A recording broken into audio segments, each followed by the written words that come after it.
है कि लवकुश बाहर आओ। आज उनका काल आया है। जिस प्रतिशोध की अग्नि मुझे जला रही है, उस अग्नि को शांत करने के लिए उन्हें स्वाह होना पड़ेगा। लवकुश, तुम दोनों भीतर जाके छुप जाओ। इस दुष्ट का संहार हम करेंगे। सेनापति!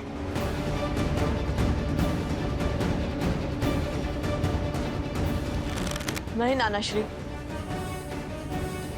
रघुकुल का नियम है कि जिसे ललकार मिले वही प्रहार का उत्तर देता है, और ये हमें पुकार रहा है। तो इसका भी सामना हम ही करेंगे। नहीं, मेरी सीता तो मुझसे दूर हो गई, पर उसके अंशों को दूर नहीं होने दूंगी। नहीं।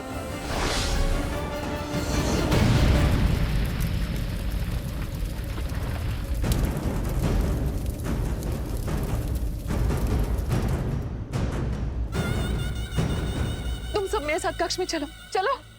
नहीं नानी माँ, आप भूल गई, हम सिया के और रघुकुल के राम के पुत्र हैं। हमें कुछ नहीं हो सकता। ये हमारा एक रघुवंशी का वचन है कि हम सुरक्षित लौटेंगे, और वो भी उस असुर का सर्वनाश करके।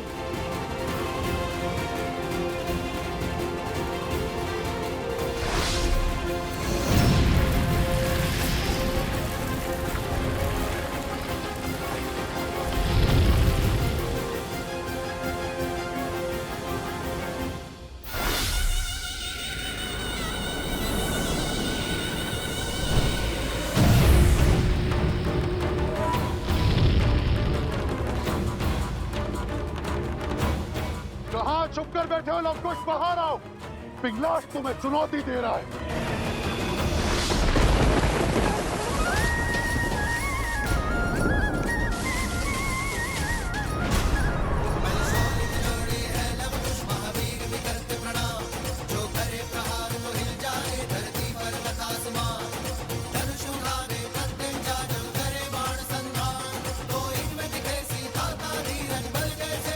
लवकुश तुम्हारे समक्ष है, हम पर प्रहार करो।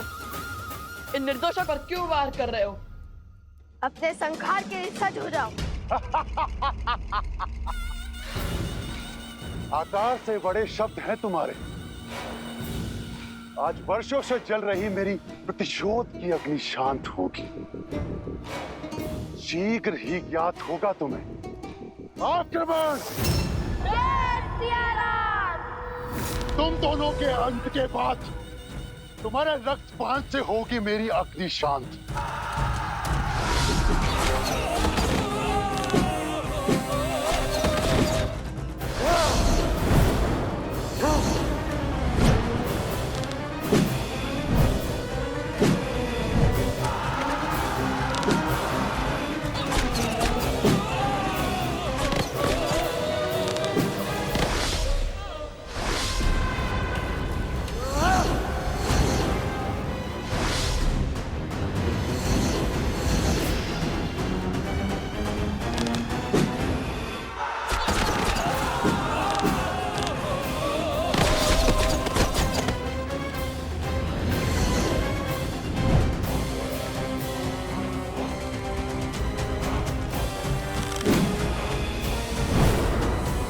प्रतिशोध की कैसी अग्नि है पिंगलाक्ष, जिसमें तुम अपने ही लोगों को बलि चढ़ाए जा रहे हो?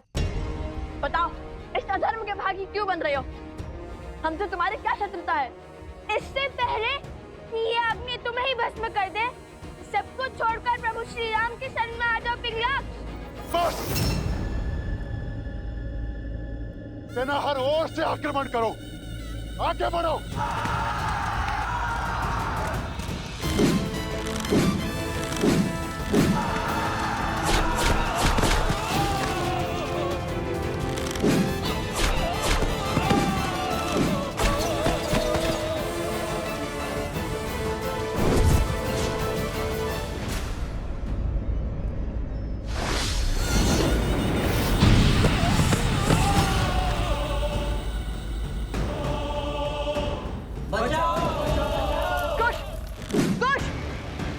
तुम जाकर उन्हें बचाओ, मैं इन असुरों का सामना करता हूँ।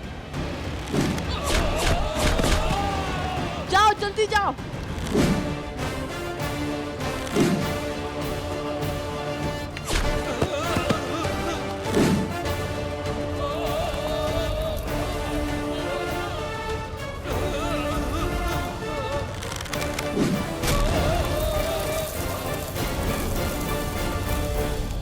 बाहर आओ, सब लोग बाहर आइए, इस ओर चलिए। शीघ्र कीजिए सैनिकों, शीघ्र कीजिए। जब दो हिरण को एक साथ अखेट करना कठिन होता है तो उन्हें एक दूसरे से दूर कर अकेला करना ही उचित होता है। शीघ्र कीजिए, सब सुरक्षित तो है ना? जाइए जाइए।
जनको मिथिलाधीशः सधर्मात्मा महेश्वरः ज्ञानी च तपसा युक्तो धीरः शौर्यसमन्वितः।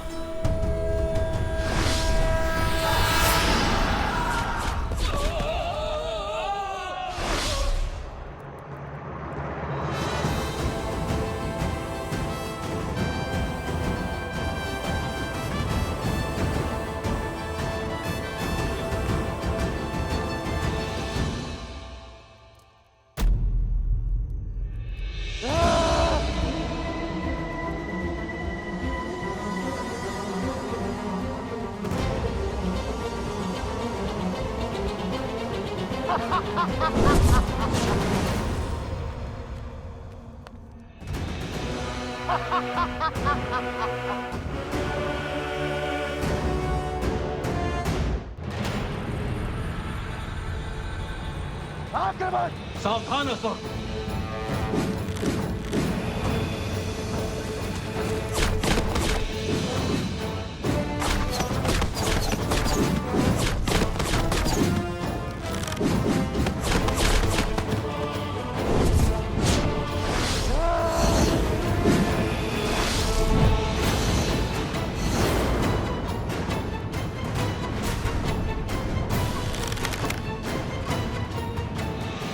जलास्त्र।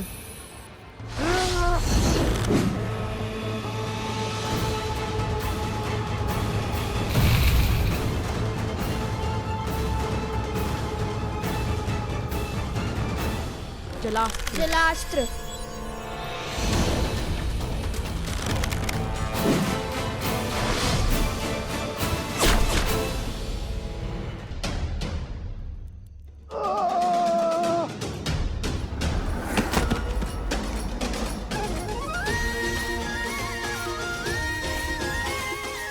सियाराम के लव कुश से टकराने चले थे। चख लिया ना पराजय का स्वाद। चलो भागो यहाँ से।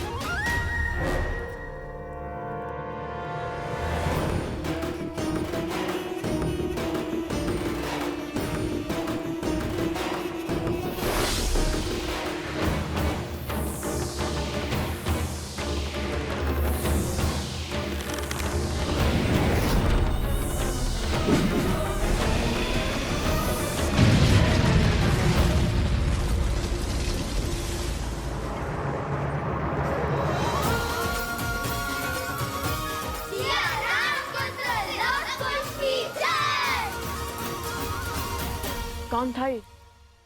और भला हमें क्यों मारना चाहता? और वो भी तब जब माता पुनः अयोध्या लौट रही है।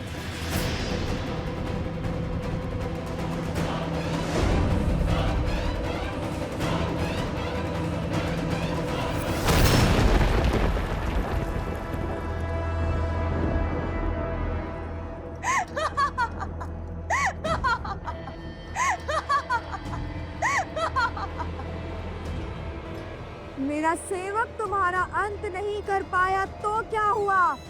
मैं शूर्पणखा करूंगी तुम्हारा अंत।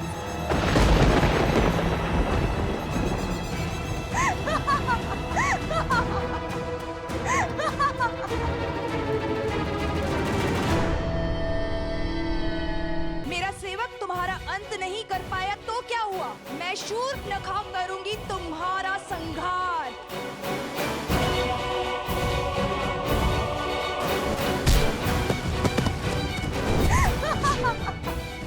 लो, कुश, जानती हूँ कि हर माया की काट खोजने में सक्षम हो तुम दोनों। तो तुम हो जिसने हमें पहले भी मारने का प्रयास किया था, और हमने पहले भी तुम्हारे प्रयास को विफल किया था। तुम्हारे कारण मेरे भाई के प्राण संकट में पड़े हैं।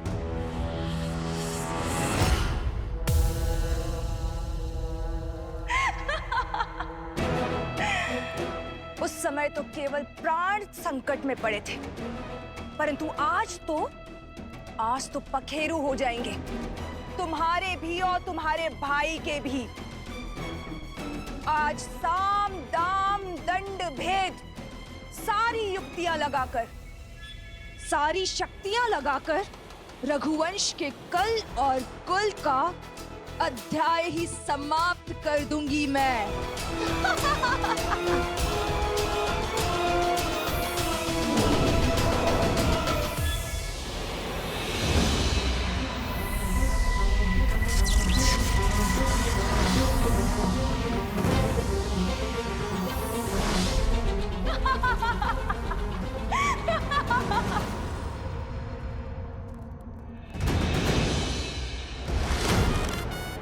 सावधान शूर्पणखा, स्त्री पर वार करना रघुकुल की मर्यादा का संघार है। रोक दो ये दुस्साहस, अन्यथा कहीं हमें भी काका श्री लक्ष्मण की भांति उनके पद चिन्हों पर न चलना पड़ जाए। उदंडी बालक,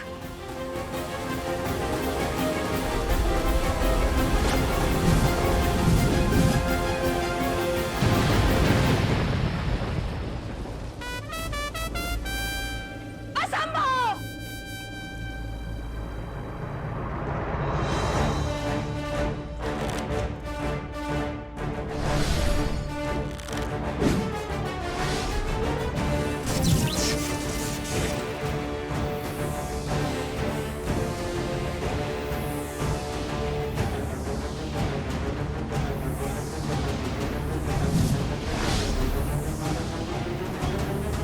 अब तुम्हारे हर मायाजाल का अंत हुआ शूर्पणखा।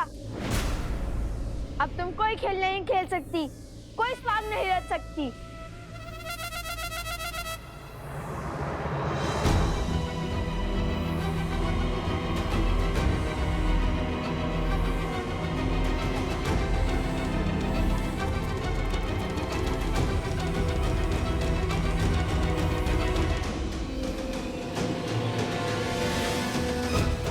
दूर हटो, दूर हटो। ये स्त्री नहीं, राक्षसनी है। इसका वध इसी क्षण होना चाहिए। मारो इसे।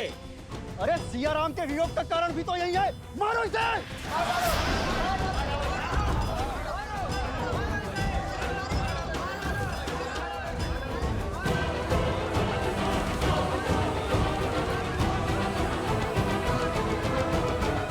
मारो इसे। नहीं, माना कि एक राक्षसी है, किंतु है तो एक स्त्री ही ना, एक माता ही ना। धरती पर प्राण देने वाली स्त्री का मन कोमल होता है, उसका मन सबसे विशाल होता है, जो स्वयं असहनीय पीड़ा सहकर अपने संतान को जीवन दान देती है। और स्त्री का वध वेदों में, शास्त्रों में जघन्य अपराध माना गया है। आप ज्ञान के केंद्र मिथिला की प्रजा हैं और धर्म की रक्षक मैथिली के प्रिय हैं। आप इस पाप के भागी मत बनिए और मेरी मानिए, इसे जाने दीजिए। महाराज जनक की पावन धरा पर एक स्त्री का रक्त बहाना शुभ नहीं होगा। लवकुश का कथन उचित है। प्रकृति कुकर्म का दंड स्वयं देती है और इसे भी इसके कुकर्म का दंड अवश्य मिलेगा। जाने दो इसे।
जब ब्रह्मदेव से वरदान प्राप्त करने के बाद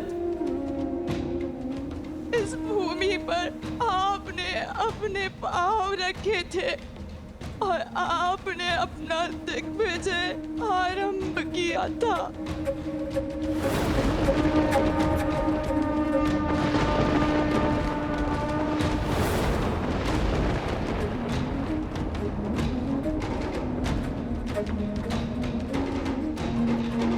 आप मेरे सुख के साथी बने भैया और मैं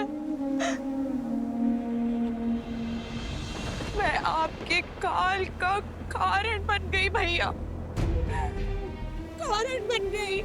मेरी एक इच्छा की वजह से सब कुछ तबाह हो गया। मैंने अथक प्रयास किए परंतु मैं जीत नहीं पाई। सत्य कहा था सीता ने कि राम और सीता को पृथक करना असंभव है और जिसने भी चेष्टा की वो काल का ग्रास बन गया भैया।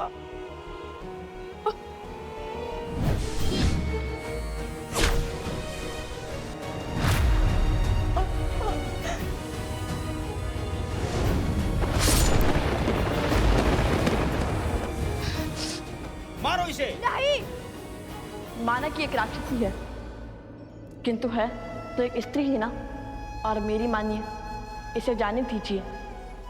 और आज उन्हीं राम और सीता के पुत्रों ने मुझे बचाया। जिस राम और सीता को पृथक करने के प्रयास में इस समस्त चक्र का आरंभ हुआ। सत्य कहा था सीता ने कि संसार को दोष देते देते मैं स्वयं के भीतर झांकना तुम भूल ही गई। तुम्हारे हर शब्द की प्रतिध्वनि अभी भी मेरे कानों में गूंज रही है सीता। खेद है मुझे।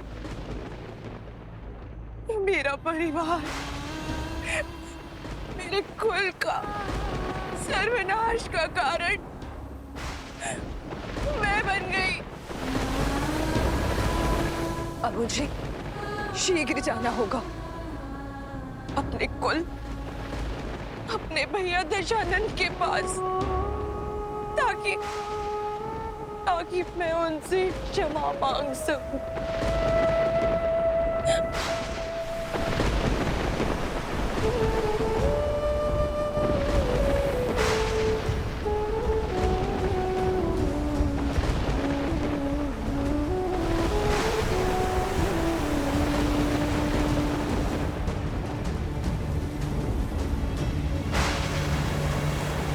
जय श्री राम। भज मन राम नाम सुखदाई। मन